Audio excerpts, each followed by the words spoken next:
Adentro ao plenário também, o excelentíssimo senhor vice-presidente do Supremo Tribunal Federal, ministro Luiz Fux. Excelentíssimo senhor presidente da Câmara dos Deputados, deputado federal Rodrigo Maia.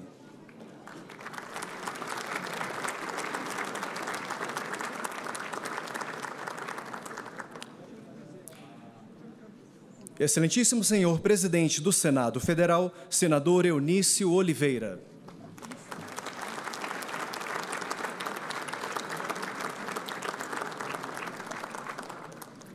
Suas Excelências, os senhores ministros do Tribunal Superior Eleitoral.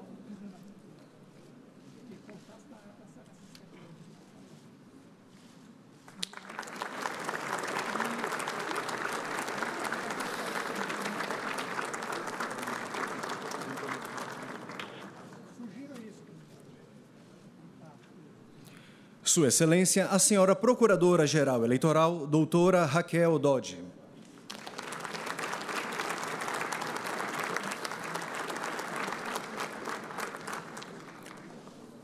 Senhor Presidente do Conselho Federal da Ordem dos Advogados do Brasil, doutor Cláudio Lamacchia.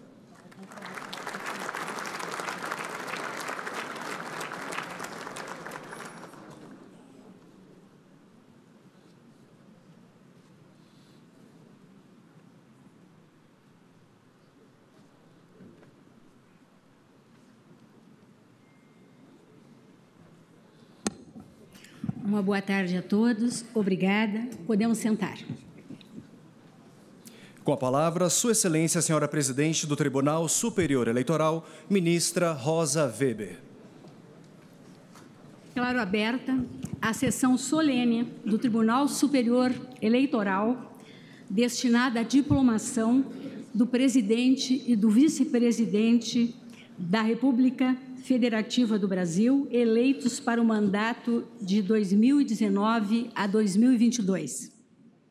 Designo Suas Excelências, os senhores ministros Luiz Roberto Barroso, vice-presidente do Tribunal Superior Eleitoral, e Tarcísio Vieira de Carvalho Neto, para conduzirem ao plenário o excelentíssimo senhor presidente eleito da República Federativa do Brasil, Jair Messias Bolsonaro, e o excelentíssimo senhor vice-presidente eleito da República Federativa do Brasil, Antônio Hamilton Martins Mourão.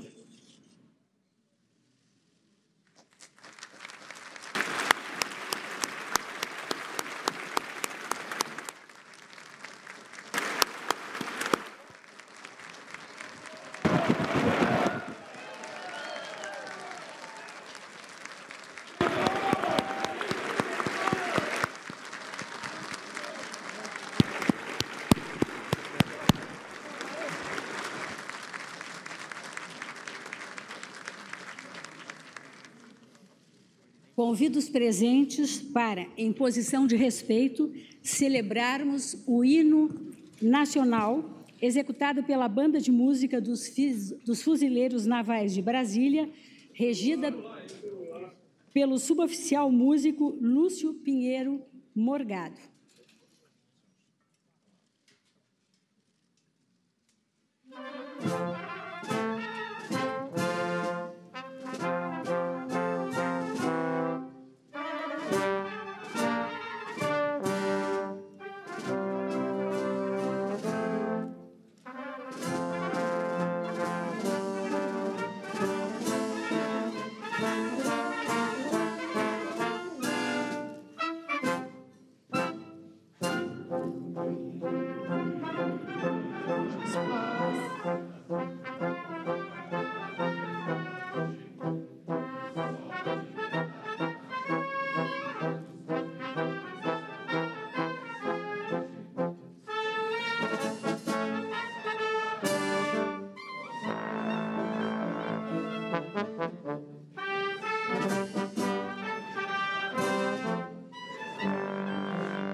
Convido o senhor presidente da República eleito para acompanhar-me até a tribuna para a entrega do diploma.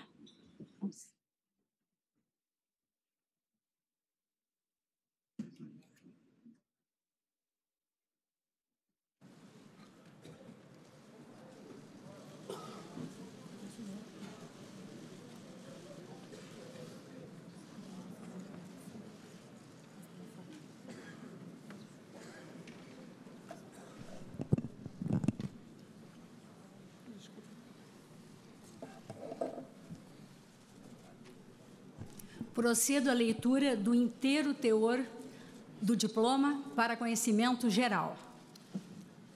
República Federativa do Brasil, Tribunal Superior Eleitoral. Pela vontade do povo brasileiro expressa nas urnas em 28 de outubro de 2018, Jair Messias Bolsonaro, candidato pela coligação Brasil acima de tudo, Deus acima de todos, PSL-PRTB, foi eleito presidente da República Federativa do Brasil. Em testemunho deste fato, a Justiça Eleitoral expediu-lhe este diploma, que o habilita à investidura no cargo perante o Congresso Nacional em 1º de janeiro de 2019, nos termos da Constituição. Brasília, 10 de dezembro de 2018, 197º da Independência e 130º da República. Ministra Rosa Weber, presidente. Muito obrigado. É isso aí.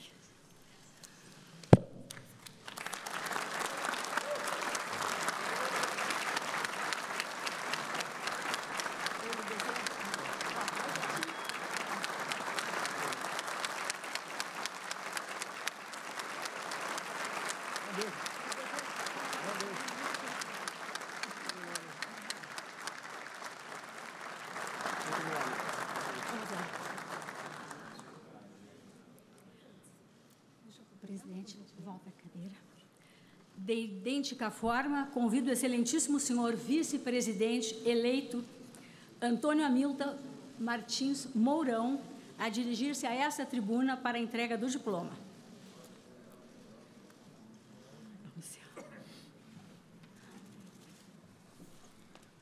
Da mesma forma, faço a leitura do inteiro teor do diploma para conhecimento geral. República Federativa do Brasil, Tribunal Superior Eleitoral, pela vontade do povo brasileiro, expressas nas urnas em 28 de outubro de 2018, Antônio Hamilton Martins Mourão, candidato pela coligação Brasil acima de tudo, Deus acima de todos, PSL-PRTB, foi eleito vice-presidente da República Federativa do Brasil. Em testemunho deste fato, a Justiça Eleitoral expediu-lhe este diploma, que o habilita à investidura no cargo perante o Congresso Nacional em 1º de janeiro de 2019, nos termos da Constituição. Brasília, 10 de dezembro de 2018, 197º da Independência e 130º da República. Ministra Rosa Weber, presidente. Cumprimentos. Muito feliz.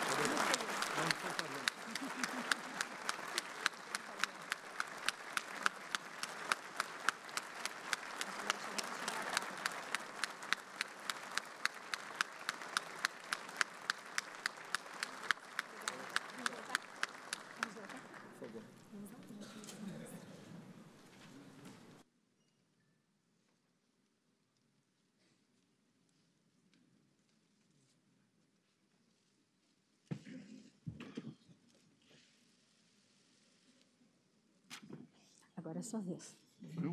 Para lá.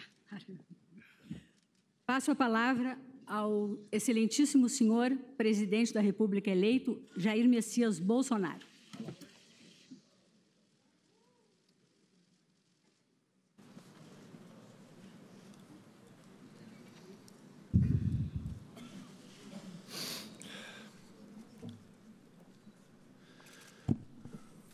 Senhora ministra Rosa Weber, presidente do Tribunal Superior Eleitoral, por intermédio de quem cumprimento os ministros do Tribunal Superior Eleitoral. Senador Fernando Collor de Mello, ex-presidente da República, General Hamilton Mourão, vice-presidente da República, eleito, e senhora Paula Mourão. Senador Eunício Oliveira, presidente do Senado Federal. Deputado Rodrigo Maia, meu companheiro, presidente da Câmara dos Deputados. Senhor ministro Luiz Fux, vice-presidente do Supremo Tribunal Federal, por intermédio de quem cumprimento os ministros do Supremo Tribunal Federal aqui presentes. Senhoras e senhores, ministros de Estado, comandantes de força, almirante de esquadra, Leal Ferreira, comandante da Marinha, general de Exército Vilas Boas, comandante do Exército, tenente brigadeiro do ar, Nivaldo Rossato, comandante da Aeronáutica, senhora Raquel Dodge, Procuradora-Geral da República e Procuradora-Geral Eleitoral. Senhoras e senhores parlamentares, senhoras e senhores presidentes de tribunais superiores, senhor Cláudio Lamacha, presidente do Conselho da Ordem dos Advogados do Brasil. Também agradeço a minha esposa, Michele, meus filhos e minha filha, que representam toda a família. Senhoras e senhores,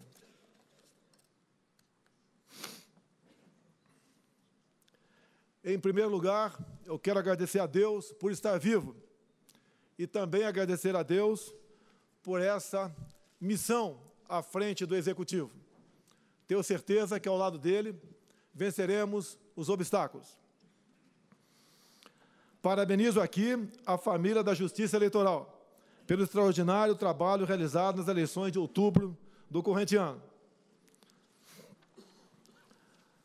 A cada um de vocês, integrantes do TSE, dos Tribunais Regionais Eleitorais, das Forças Armadas e do Serviço Exterior Brasileiro, mesários, voluntários e tantos outros cidadãos que participaram das eleições, expresso meu muito obrigado e o meu reconhecimento por essa demonstração de civismo e amor ao Brasil. Hoje, eu e meu contemporâneo, general Hamilton Mourão, recebemos os diplomas que nos habilitam à investidura nos cargos de presidente e vice-presidente da República. Trata-se do reconhecimento de que o povo escolheu seus representantes em eleições livres e justas, como determina a nossa Constituição. Não poderia estar mais honrado com a confiança demonstrada pelo povo brasileiro. Essa vitória não é só minha. O caminho que me trouxe aqui foi longo e nem sempre foi fácil. Durante a minha vida pública, como militar, vereador e deputado federal, sempre me pautei pela defesa dos valores da família, pelos interesses do Brasil e pela soberania nacional. Orientei a plataforma da minha campanha à Presidente da República pela defesa desses valores. A todos aqueles que me apoiaram e que confiaram em minha capacidade de lutar em favor do Brasil, o meu muito obrigado. Agradeço com carinho a minha família, a minha mãe Olinda, ainda viva, com 91 anos de idade, minha esposa Michele, meus filhos Flávio, Carlos, Eduardo, Renan e a minha querida filha Laura.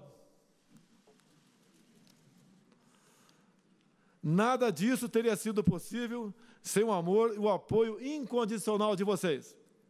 Agradeço também a todos que acreditaram e que estiveram comigo desde o início da minha trajetória, nos momentos felizes, mas, sobretudo, nos momentos difíceis. Essa vitória é de todos nós. Agradeço muito especialmente aos mais de 57 milhões de brasileiros que honraram com o seu voto. Aos que não me apoiaram, peço sua confiança para construirmos juntos um futuro melhor para o nosso país. A partir de 1º de janeiro, serei o presidente dos 210 milhões de brasileiros. Governarei em benefício de todos, sem distinção de origem social, raça, sexo, cor, idade ou religião.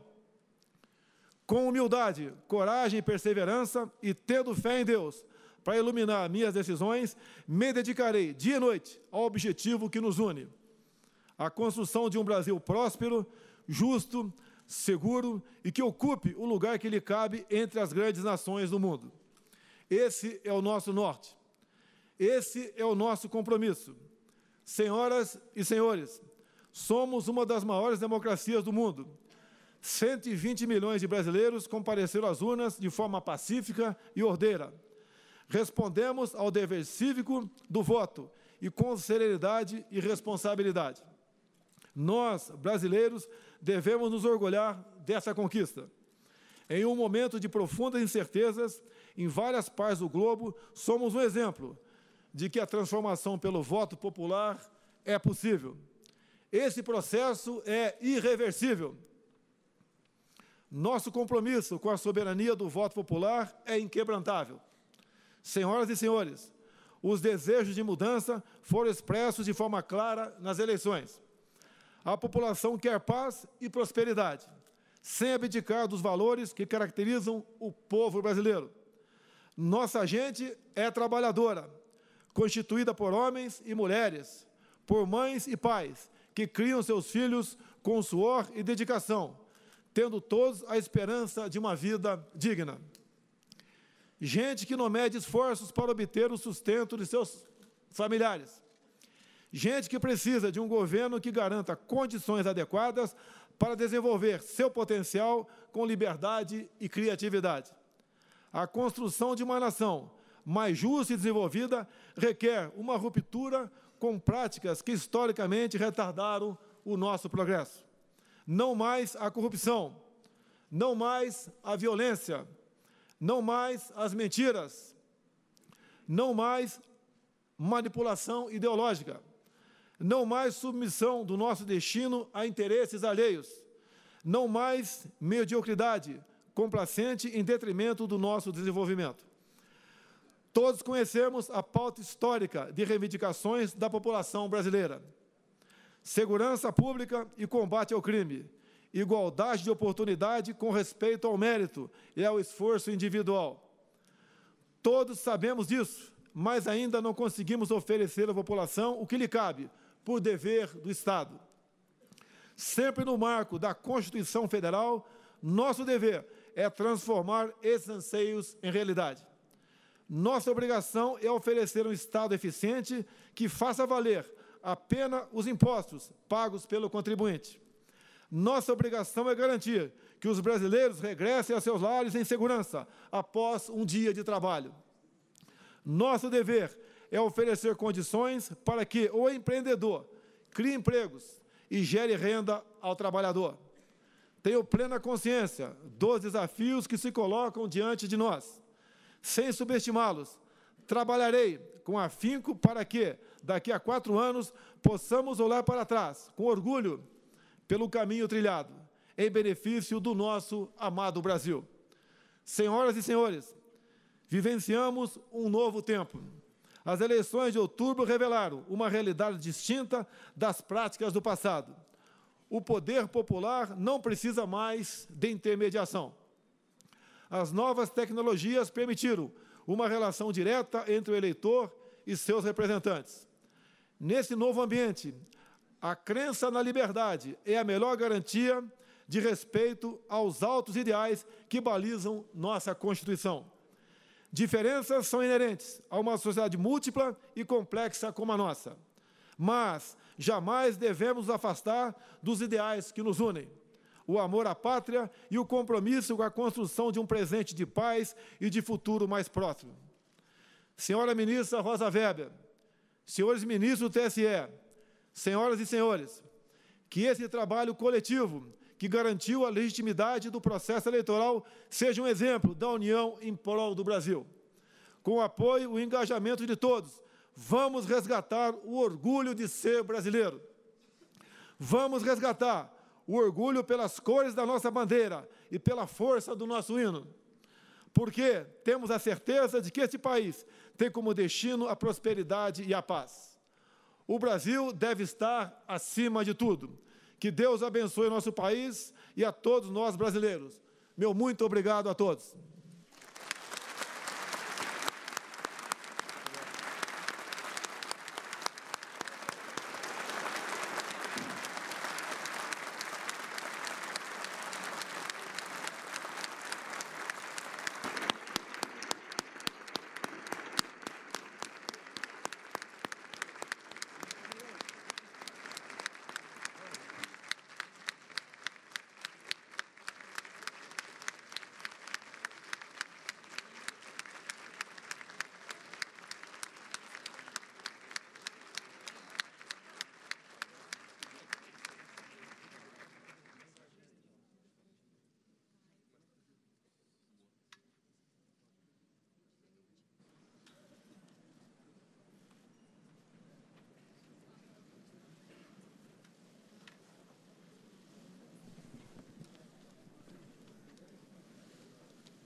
Cabe-me, neste momento, proferir algumas palavras em nome da Corte. Na condição de presidente do Tribunal Superior Eleitoral, dirijo-me a todos, em especial aos eminentes presidente e vice-presidente eleitos, dirigindo-lhes a minha saudação. É uma grande honra recebê-los neste tribunal, que é o Tribunal da Democracia, a casa de todos os brasileiros. Mais do que simples solenidade, esta é uma cerimônia em que se celebra a vitória do princípio democrático, cuja essência reside na consagração da vontade popular majoritária a conferir aos vencedores das eleições de 2018 a unção da legitimidade política que os qualifica a serem diplomados pelo Tribunal Superior Eleitoral como presidente e vice-presidente da República Federativa do Brasil. Este, portanto, é um momento de particular significação histórica, pois a diplomação dos candidatos vencedores em eleições livres traduz um gesto de reverência ao soberano pronunciamento do povo e atesta a superioridade da ordem constitucional, cuja primazia incumbe à Justiça Eleitoral sempre fazer prevalecer no desempenho da sua missão.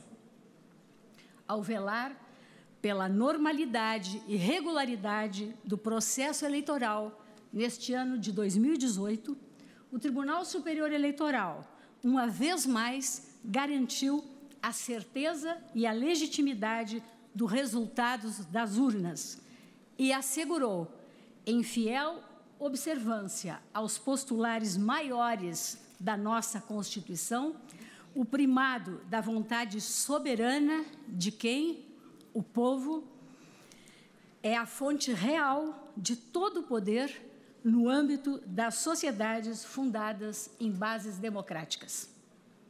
Os diplomas que este Tribunal Superior Eleitoral conferiu, a par da beleza intrínseca que ostentam, confeccionados com esmero pela Casa da Moeda do Brasil, valem, sobretudo, pelo valor imaterial de que simbolicamente se revestem, enquanto retratam a vitória dos escolhidos nas urnas e constituem a expressão da vontade popular que nelas foi democraticamente manifestada com absoluta segurança e total lisura.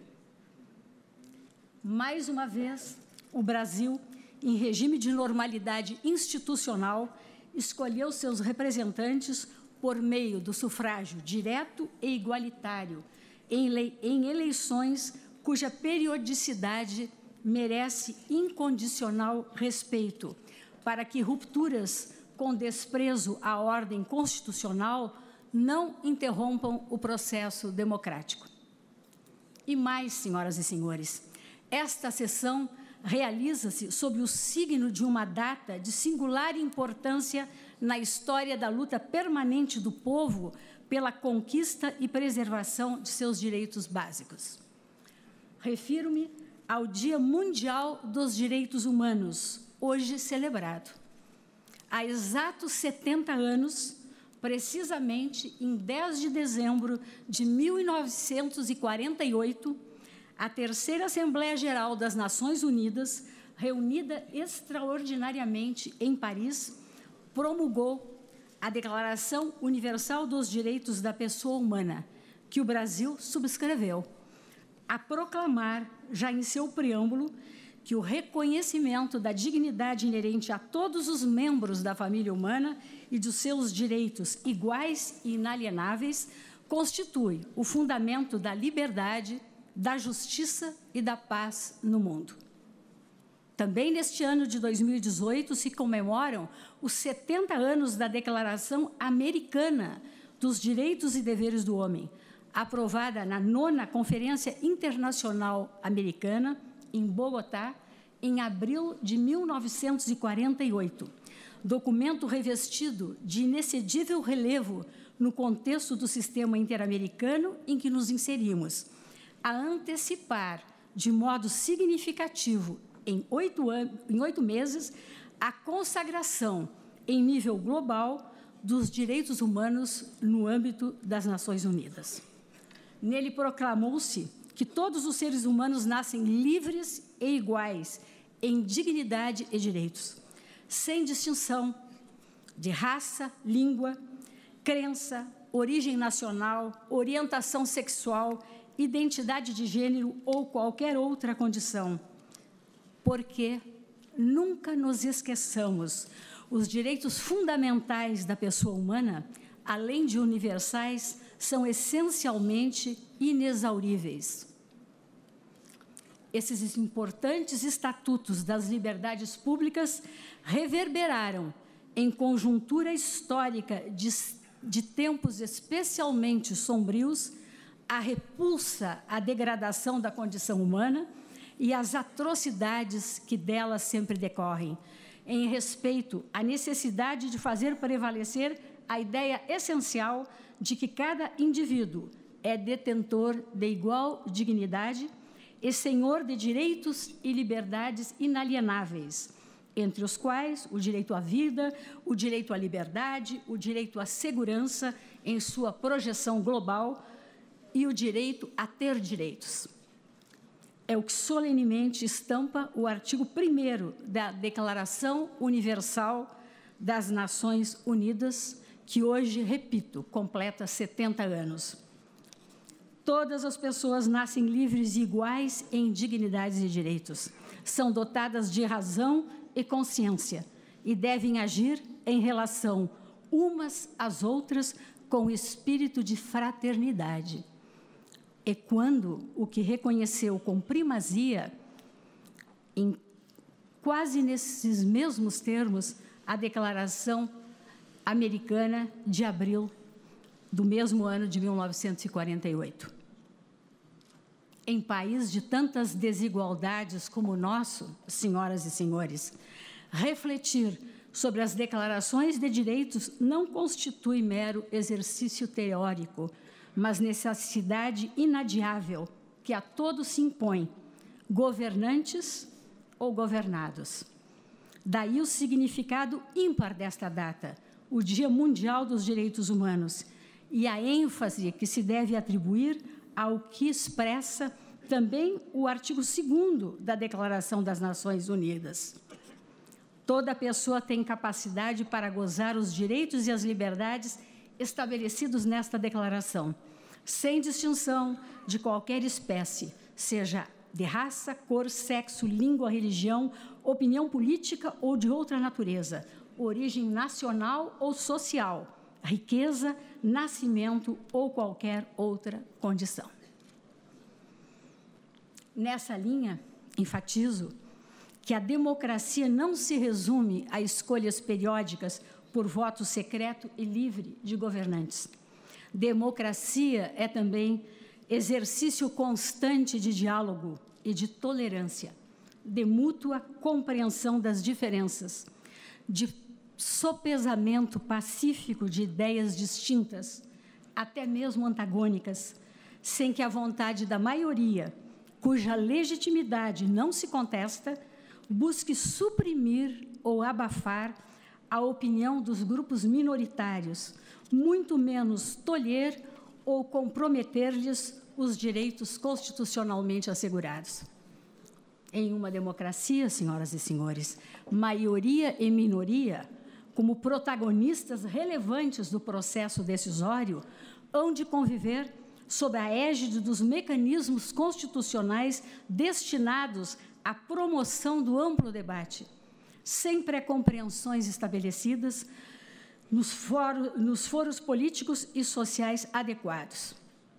Mais do que isso, a todos os cidadãos, sem qualquer exclusão, se assegura um núcleo essencial de direitos e garantias que não podem ser transgredidos nem ignorados pelas instâncias de poder, nem pelas instituições da sociedade civil, pelo simples fato de não refletirem, em um dado momento histórico, a vontade dos grupos majoritários.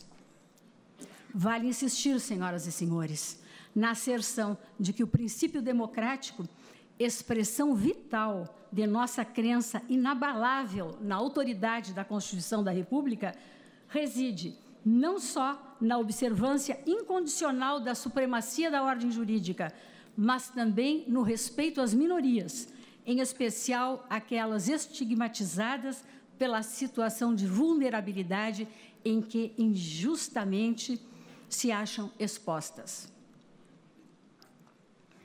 Em uma república democrática, a Constituição e as leis a todos irmanam, nivelam e igualam, como lapidarmente observou João Barbalho, eminente ministro do Supremo Tribunal Federal e integrante do Congresso Constituinte de 1890-1891.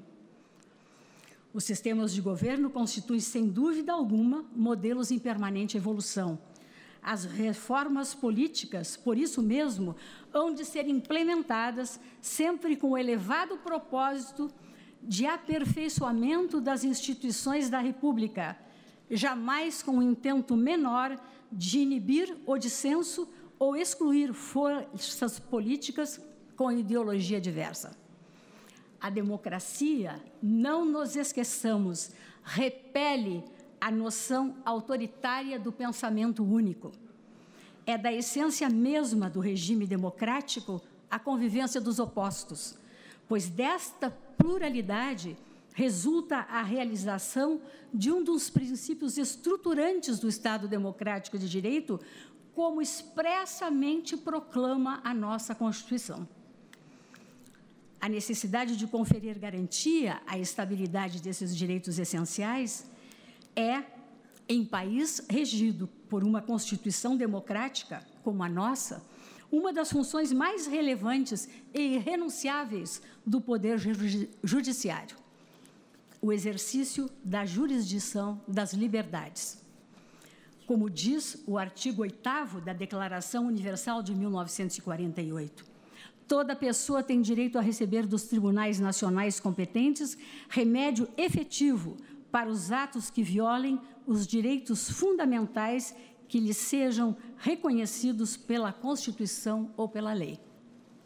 Ao Poder Judiciário compete, por imposição institucional, a garantia da rigidez do jogo democrático, por meio da proteção de todos os seus partícipes, candidatos, agremiações partidárias e cidadãos, a partir do reconhecimento da eficácia das salvaguardas constitucionais que englobam, para efeitos de sua proteção, os direitos humanos e fundamentais contra quaisquer formas de opressão, intolerância, exclusão e discriminação.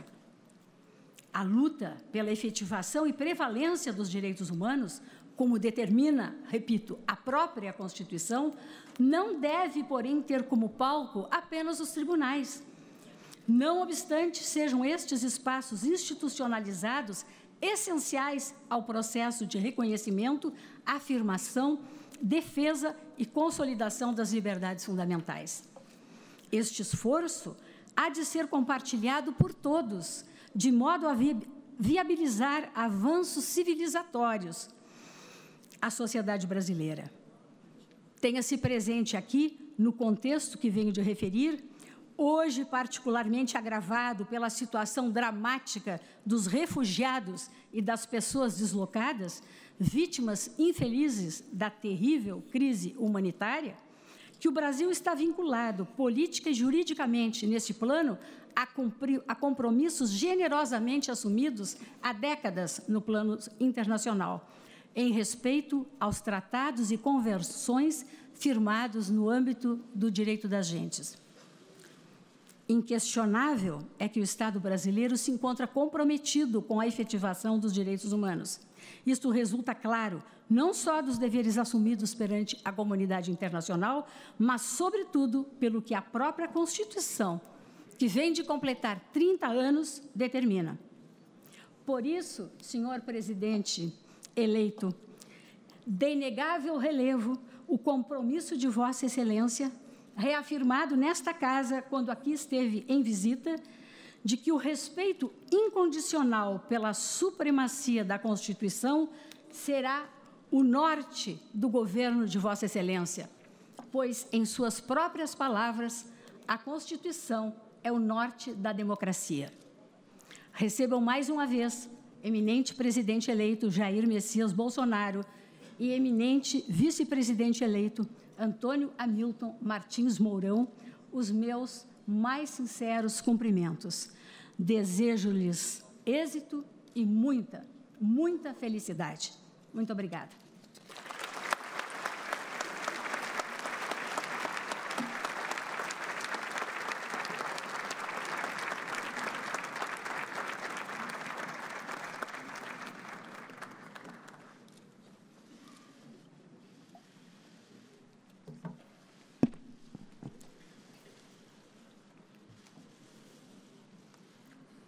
Sua Excelência, a Senhora Presidente do Tribunal Superior Eleitoral, Ministra Rosa Weber, agradece a honrosa presença de todos que comparecem para prestigiar esta cerimônia. Excelentíssimo Senhor Vice-Presidente do Supremo Tribunal Federal, Ministro Luiz Fux. Excelentíssimo Senhor Presidente eleito da República, Jair Bolsonaro. Excelentíssimo Senhor Vice-Presidente eleito da República, Hamilton Mourão. Excelentíssimo Senhor Presidente da Câmara dos Deputados, Deputado Federal Rodrigo Maia, na pessoa de quem são cumprimentados os membros do Poder Legislativo. Excelentíssimo Senhor Presidente do Senado Federal, Senador Eunício Oliveira. Suas Excelências, os senhores ministros do Supremo Tribunal Federal, de ontem e de hoje. Excelentíssimo Senhor Ex-Presidente da República, Fernando Collor. Sua Excelência, o senhor Presidente do Superior Tribunal de Justiça, Ministro João Otávio de Noronha. Sua Excelência, o senhor Presidente do Superior Tribunal Militar, Ministro José Coelho Ferreira. Sua Excelência, o senhor Presidente do Tribunal Superior do Trabalho, Ministro Brito Pereira. Sua Excelência, o senhor Presidente do Tribunal de Contas da União, Ministro Raimundo Carreiro.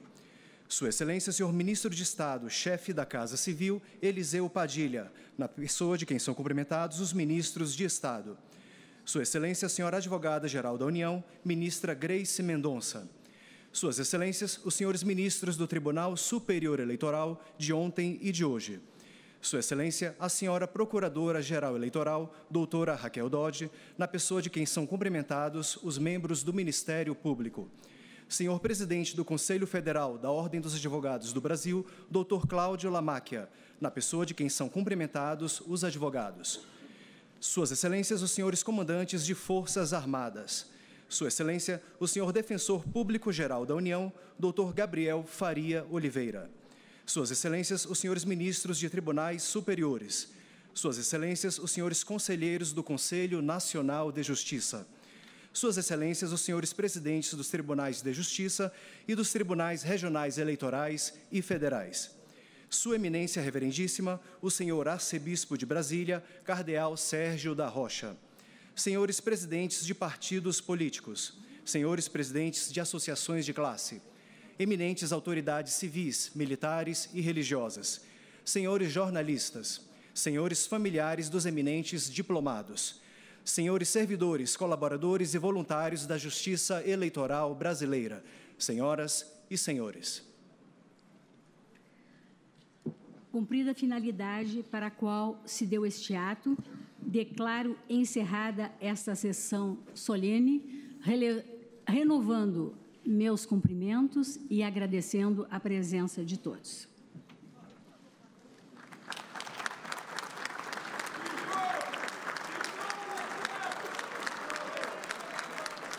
Senhoras e senhores, informamos que não haverá fila de cumprimentos após esta cerimônia. O Tribunal Superior Eleitoral agradece a presença de todos. Uma boa tarde.